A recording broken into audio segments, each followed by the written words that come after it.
Well, hello, everyone, and happy Wednesday. Welcome back to UpNorthLive Unscripted. I'm Allie Baxter, filling in for Maya Engel this week. I'm going to go ahead and bring in our chief meteorologist, Joe Charlevoix. We're going to add him to the conversation now. Hey, Joe, how's it going? Good. I feel like we were just here last night, and here we are again. And we were just together, too, in the studio. We're a little bit separate now, but we're back together. Yeah, that's right. On what was a nice day today. Once again for, just about everybody. But all good things come to an end, and we're going to get rain. Not that that's bad. We especially this time of the year, dries out so quickly. We could use a little bit of rain, Allie, and we do have some coming in. A little later, I'll kind of time that out. I still think most areas tomorrow probably avoid rain until late. But then if you have weekend plans, might be a little dicey. Ooh, definitely bring the raincoat. There's a lot of fairs going on this weekend, too. Yeah, and we'll look at a couple. I know in Alpena, Cadillac, we have a few fairs. We'll look at the forecast for that coming up a little later. All right, we'll check in with you soon, Joe. All right, so tonight we are going to be starting with our question of the day. So I'm going to go ahead and put that on the screen. And this is our question of the day. Do you think fire departments and other first responders should charge for rescues on land and water? So far, 73% say yes. And 27% say no. Now, there is still time to vote. You can go ahead and scan the QR code on your screen. I'm going to read a few comments as well. And of course, we have that background photo of the Sleeping Bear Dunes National Lakeshore. So I think that's what's guiding people's answers a little bit. We have Michael chiming into the conversation saying, as far as Pierce Stocking Overlook 9 and 10, walk the beach to North Bar Lake. It's about a mile south, and have someone else in your group pick you up there. Have a plan. Charles says, absolutely. Any of these visits, activities to the dunes are by choice, and they strongly advise if you're not up to it, don't try it. Andy also saying, absolutely. He does believe they should charge.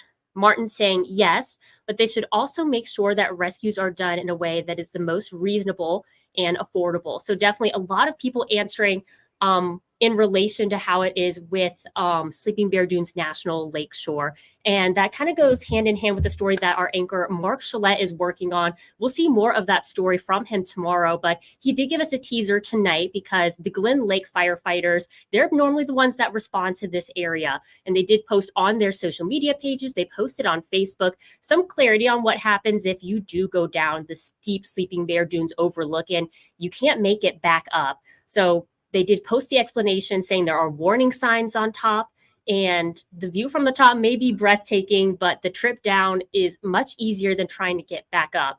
And they do say since putting those warning signs in place, the fire department says rescues dropped from a daily occurrence during the summer months to less than a weekly occurrence. So I'm going to go ahead. We're going to take away the question of the day briefly, and I'm going to go ahead and play a little tidbit of the interview that Mark did today. Call there, all 5 people from both stations go, along with usually 4 or 5 people from the national park, and that's still pretty slim on the amount of people we need to actually effect a rescue if we have to deploy the ropes and everything. But the biggest part of that is just there's no one left at the station. So if there's another call that comes up, and that does happen, either we have to rely on mutual aid or break somebody loose from that call, but it greatly delays the response. So that's some background there from Glen Lake firefighters. And again, our anchor, Mark Chalette, he's going to be breaking down the cost associated with those rescues in a longer story for us tomorrow. But I'm going to go ahead and turn things over now to one of our top stories. This is something our reporter, Daniel Zivian, has been following for quite a few days now. The Mackinac Island Ferry Company is going to suspend operations through the fall season to do some repairs and do some upgrades. Now, the Hoffman family companies, they own both the Mackinac Island Ferry Company and Shepler's, and said Wednesday it's going to invest $4 million for those repairs. And that suspension, that is going to start Monday. So pretty quick turnaround there. And I'm going to go ahead and play Daniel's story that he worked on today. A disaster right out of the box. All 4 engines were pulled. 3 engines will be replaced. They have 2 1271 General Motor Detroit diesels, which is 1952 technology. Parts are becoming hard to find. And it's certainly they're hard to work on. So we're going to replace 3 of those engines. And that's just the Radisson, which sits in the Marine Services dockyard with 5 other ships that have been pulled. Along with various maintenance issues were environmental problems. Starline was facing a lawsuit from Eagle over tank farms on both sides of the bridge, holding oil-contaminated water from ships' hulls. In St. Ignace, there's 30 of those tubs sitting in a burned area that has plastic in between the tubs and the ground. And the reason why Eagle has an issue with that, there's no containment happening there. Meeting-goers expressed concern about employees, but Hoffman Marine President Jenny Gazella says all year-rounders from Starline will keep their jobs, and seasonal workers will be compensated. I'm going to go ahead and bring in Daniel now. I believe he is still on the island. Hi, Daniel. Thanks for joining us. Hi, Allie. Nice to see you here. Daniel, I do love the background behind you, as well as we are talking about something that is really on everyone's minds, and that is the ferry situation. You've got the beautiful blue water behind you. Yes, I do, but I won't tell you exactly where I am. It's nice and secluded here, and I don't want anyone to know about it. Don't want to give away any of those secret spots. Well, Daniel, you've been following this story for quite a few days now, and there's a lot to unpack here, but really a lot of big decisions were made today. Yep. So what happened today was the Mackinac Island City Council approved the plan put forth by the Hoffman family of companies, which is to suspend operations of Starline, or Mackinac Island Ferry Company, as it was rebranded some time ago, to suspend operations of that line starting this Monday, and putting the burden of all ferry services through the end of fall on Sheplers on both sides of the bridge, Mackinac City and St. Ignace. And you were in that meeting today, Daniel. What was the initial reaction from the island? Well, it's difficult to say the reaction. For City Council, they seemed pretty accepting of the general idea. A lot of the stuff that went down in the meeting today was discussion of details. But one thing that Shepler said was at the bottom of it, beyond all of those details, is just the idea that with their ships, they know what's going on. If they continue working with the Starline ships, even though they now own that, that opens it up to more complications. Say something goes wrong, say something unexpected happens. So that's part of why they wanted to push for this very sudden suspension date of August 19th. As for the Islanders, I imagine there's different reactions. There's a business owner I spoke to who hasn't noticed any traffic problems yet or anything. If anything, she said that her business at the Island bookstore was going up. So who the heck knows, really? Yeah, I thought that was super interesting, that piece from your story where you were able to talk to some people on the island and trying to gauge, what has business still been like, because I imagine it could be maybe a bit of a deterrent for people coming to the island if they think it might be a little difficult transportation wise, and now they don't have the ability to leave St. Ignace. Yeah, so, part of the trick with this decision was that, how do I put it? They're taking on this burden, and they are making accommodations for everyone. So all people with tickets that were prepaid for Starline, those tickets will be honored. All people who prepaid for parking will be accommodated either on Shepler lots or off-site lots. And Chris Shepler did say in the meeting today that the shuttle service will run to different parts of the mainland cities to make that happen. They are going to work on staffing.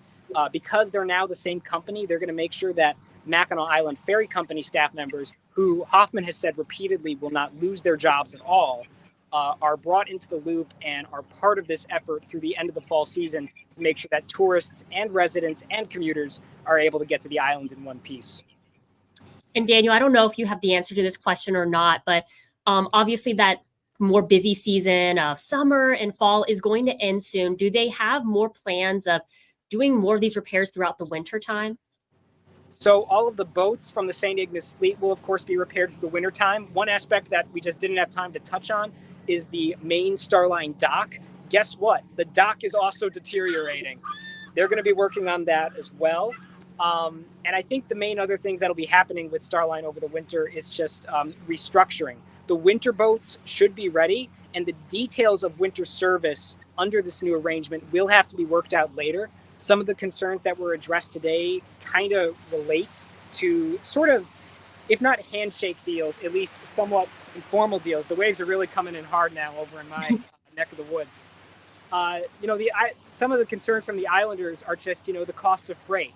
As one council member put it, they have like a deal with the Family Fare store on the mainland that stuff will be shipped over for just $4.95, but that was with Starline. Will that carry over with Sheplers for the rest of the season and into the winter?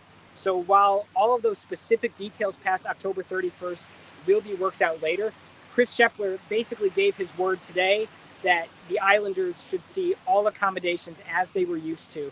And the city council even took a lot of extra time in the meeting today to write stuff out of what motion they were approving so that, they could say, hey, we've got it in writing that you're going to do this. Don't switch out on a policy on us midway through this transition period and catch us unawares. They want to hold Sheplers accountable for the changes that they are promising.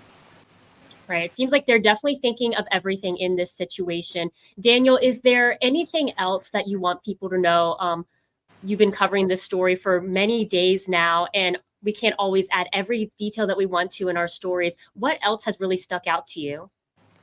I think the main thing that even the Islanders are acknowledging is just from a media outreach standpoint. There's a lot of concern that people who see this story won't quite grasp all the details because there's a lot of crazy details. Most people call the line we're talking about Starline. They rebranded themselves to Mackinac Island Ferry Company a few years ago now, but most people still call them Starline. The ships are still painted Starline. And there was even concern in the room that people might see a headline from this news and think, wow, we can't get to the islands at all without realizing that Sheplers is there and available.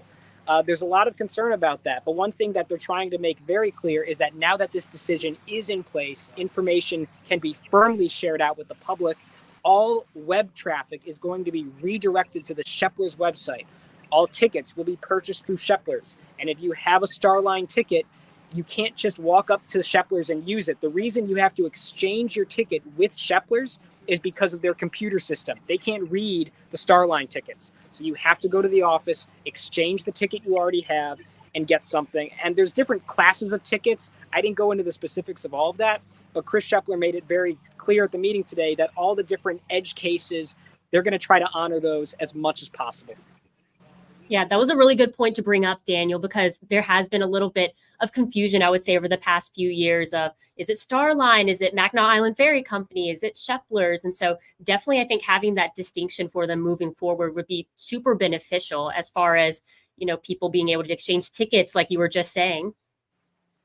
Yeah. And so that's one of the main things going forward. One thing that Shepler said is he wanted to communicate better, but because the council hadn't approved this change, anything that they would put out, like say announcements about a Starline ship being okay to sail, because of the volatility of the Starline fleet, that could change on a dime. That's part of the reason they wanted this so soon, not just safety, but also being able to present a clear narrative to customers. And by narrative, I mean, where do you buy your tickets from? Which ship are you going on? Where do you park? Now that the decision's been made, everything can be set much more in stone through October 31st. And real quick, Daniel, we don't have that much time left together, but what's next in this whole process? What's next is at some point there is going to be meetings where the council will approve plans for winter service. They have a lawyer. There's going to be all sorts of stuff happening in between then, because of course the Islanders, especially people plugged into city affairs, the ones who live here full time, as well as business owners, are going to want to have their say and ensure that they're accommodated the way they're used to. A big example is they're used to free parking with the original Starline winter service that they had on the mainland. They're going to try to finagle for that. All right. Well, Daniel, thank you so much for joining us here tonight. And coming up, we're going to be breaking down some weather with meteorologist Joe Charlevoix. I'm going to go ahead, though, and put back up our question of the day for those of you who are watching us online. You're watching Up North Live Unscripted.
Welcome back to UpNorthLive Unscripted. I'm going to go ahead now and bring in Chief Meteorologist Joe Charlevoix. Hey, Joe, how's it going? It's looking a little dark in there. Yeah, Jeff, our engineer, he turns the lights down, so it's like half lit in here. To give you a nice subtle background. Yeah, that's probably why. What a day today again. You know, I got up today, Allie, and had some coffee, and I'll be honest with you, it was tough to come into the office today, don't you think? It's been so nice the last few days. And for you and I, we're working on the night side of things. So you come in, I feel like at the prime part of the day, you know? Yeah, it's like 2:00 and time to head into work. But I'm sure many of you have the same sentiment out there. Just a nice day today. And tomorrow looks okay too. Let's take a look, Allie. I want to show you something here. This is a time lapse this afternoon over the Mackinac Bridge. And if you look there in the distance, you're looking north here over Mackinac. So you see those clouds billowing up. We did actually have some rain across parts of the UP. Not everyone did, but there were some showers. And it's interesting to see some of those showers popping up. Now, most of northern Michigan was high and dry today. There's a look at things, pretty pleasant. But this is where we had a little bit of that rain right there. Even a couple lightning strikes earlier along the lake breeze here. Those boundaries collide, you get rising air and some of those clouds. One more thing, I just noticed this, but there are some showers and storms here northeast of Sault Ste. Marie. They're in Ontario. I don't think we'll really get much out of that. But off to the west, way out here, the rain is more widespread. In Iowa, parts of Minnesota, into South Dakota tonight. That's the system that will eventually head our way. You can see this tonight, kind of a double-barreled area of low pressure from Nebraska up into North Dakota tonight. And that'll work right over us late tomorrow, Friday, Saturday, and even Sunday. It will kind of be under the influence of that.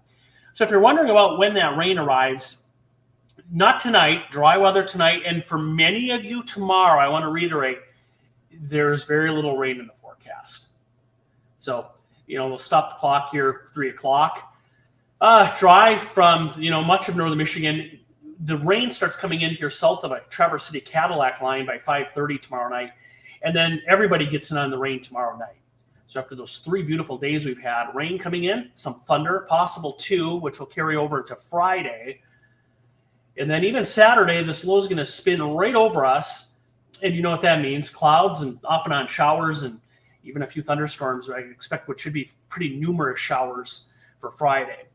Total rain, at least when we add this up, there's by noon Saturday, in several spots, could see up to an inch or more of rain, perhaps, through the total duration of this. We mentioned off the top of the newscast, take a look at a couple fairs. The Alpena County Fair continuing, passing rain and thunder, mid-70s Friday and Saturday. Dry tomorrow, though. And then in Cadillac, sun early. We're going to cloud up, though. That shouldn't say lots of sunshine Thursday. And then passing rain and thunder Friday through Saturday. Temperatures in the 70s. And once we get past Sunday, then dry weather makes a return early next week. We're back into the 70s and pretty comfortable temperatures. So that's kind of the weather there in a nutshell going forward, Allie. All right. Well, thank you so much, Joe, for giving us that. I'll see you later. All right, I'm going to go ahead and put our question of the day back up during our commercial break for those of you who are joining us online. And when we come back, we're going to check in with Sports Director Harrison Beebe, who is on the road again. You're watching Up North Live Unscripted.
Welcome back to Up North Live Unscripted. We're going to go ahead and bring in Sports Director Harrison Beebe now. He is on the road again. Hey, Harrison, where are you today?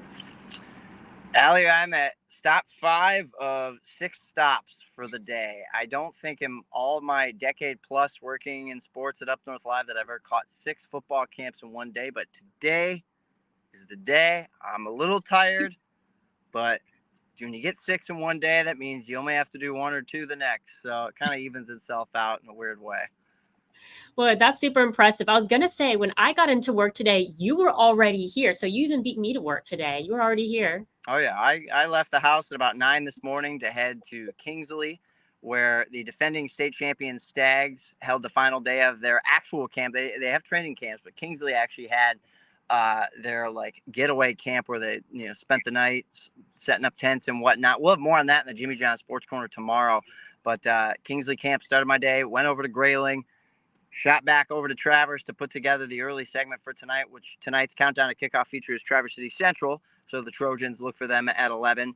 And on up north to East Jordan, Charlevoix, stopped here in Boyne City right now. And I'm going to venture on over to Gaylord to see the Blue Devils before I call it the day. So, a lot of people say they check out these practices and these teams, but I can actually say through video documentation that I do it. All right, perfect. Well, Harrison, thanks for checking in with us. We'll let you get back on the road. And I'm going to go ahead and put back up our question of the day. We're going to take one more look at it when we come back from our last commercial break. You're watching Up North Live Unscripted.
Welcome back to Up North Live Unscripted. We're taking one last look at our question of the day. Do you think fire departments and other first responders should charge for rescues on land and water? I'm going to read one more comment from Aaron, who said, I think it depends on what the issue is. If someone is ignoring posted warnings or engaging in reckless behavior, then absolutely. If it's an accident or medical emergency that someone couldn't prevent, then no. Again, there is still time to vote on that question of the day. You can scan the QR code on your screen. We'll see you back here tonight for Up North Live News at 11.